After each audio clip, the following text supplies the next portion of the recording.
नमस्कार। घटना आज बिहानको लगभग 3 बजीतिरको। म गहिरो निन्द्रामा थिएँ, तर अनायासै कोठाको ढोका खुले जस्तो भान भयो। एउटा चिसो हावाको झोकासँगै कतै टाढाबाट कसैले सुस्तरी बोलाए जस्तो लाग्यो।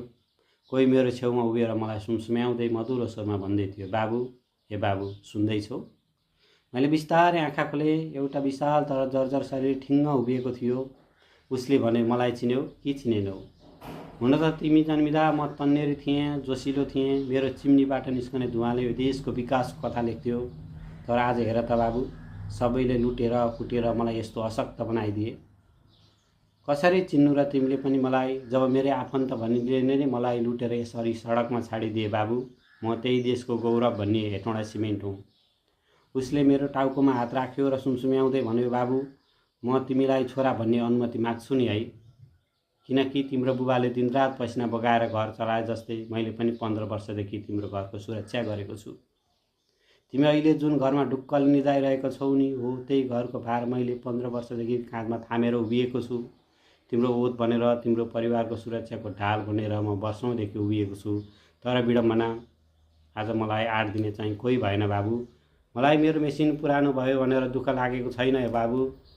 म त ती स्वार्थी हात सम्झेर रुँदैछु जसले मलाई राजनीतिको अखडा बनाए। मेरो मुटु प्लान्ट बन्द छ, तर म अझै तिम्रो घर थामेर उभिरहेको छु। उसको स्वर अझै काँप्यो।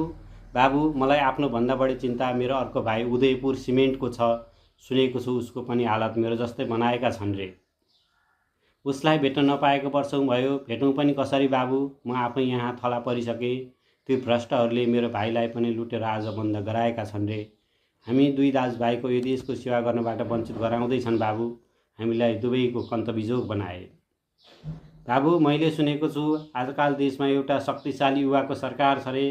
बालनहरू जस्ता निडर छोराहरूले भ्रष्टहरूलाई छाला काट्न थालेका छन् रे। यो सरकारलाई मेरो पनि गुनासो सुनाइदेऊ न है बाबु। मलाई र मेरो भाइलाई यो कङ्काल बनाउनेहरूको पनि हिसाब मागुन्। समय बदलिएछ, तर हामी मर्न चाहँदैनौँ बाबु। छोरा, तिमी घर थाम्न म आज आफै ढल्न लागेको छु।